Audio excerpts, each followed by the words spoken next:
You are the councillor-elect for Orleans Ward. How does that sound? You know, we worked pretty hard for it, and it's not something that I take lightly, and I'm very humbled by it.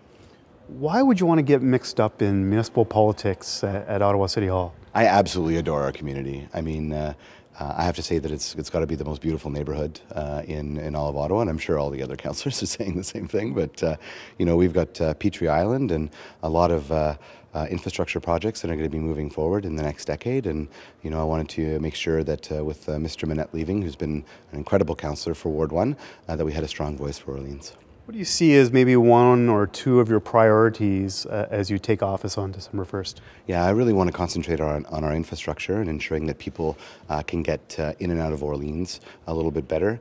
You know, if you check the traffic in the morning, it seems to be a lot of tie-ups in Orleans, so I want to help people get to and through the city a lot faster.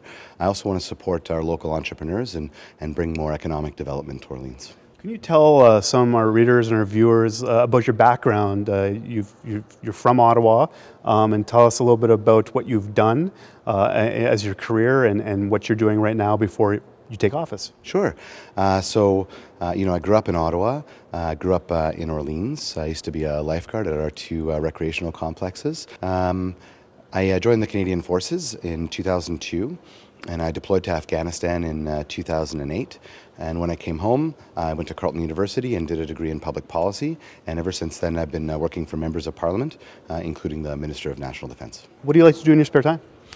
So I play music. You know, I fronted a band called Hearts and Minds for about 10 years. And two of us, well, three of us in the band, myself and two others, still play together.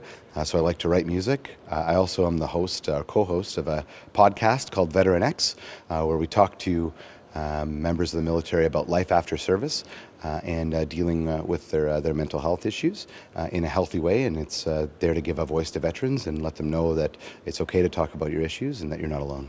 Can you tell us about your personal life? Sure. I'm married to my wonderful wife, Laura. We have two dogs, Norman and Elliot, and we like to take them out for walks and have a good time with them. I'm also very close, you know, obviously with my friends and my family, and you know, we like to get together and play Settlers of Catan and you know, just enjoy ourselves. Do you try to get more brick or hay? Man, sheep. It's all about sheep. There's never enough sheep. Last question. When you're at council, considering your background in the military, even in music too, do you want to use some of that experience here in the municipal government around council? Yeah, for sure. I want to be a big supporter of our local arts and culture. I know that Ottawa is home to incredible talent. You know, as somebody who was in that Live 88.5 Big Money Shot, I got a chance to meet so many of our incredible artists. Our visual artists are amazing. I mean, all you have to do is right now drive through you know, Hintonburg and Westboro, and you can see, you know, Mark Ardonato and Dan Martelock and so many of our incredible artists and their public art. So I think that I'll bring that with me to City Hall for sure. And the ability to work on a team and collaborate with each other. I'm not somebody who's going to be one of those councillors that lights their hair on fire on Twitter. I'm somebody who likes to work quietly and in the background to find consensus and to work together to achieve things that will be great for our city.